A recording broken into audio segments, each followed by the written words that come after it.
This is our hurricane update from High Vibes Travel in Puerto Vallarta Beach.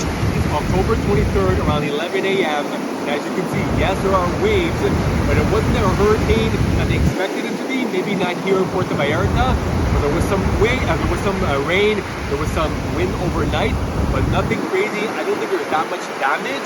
But this is my hurricane update here from Puerto Vallarta Beach. Thanks for watching.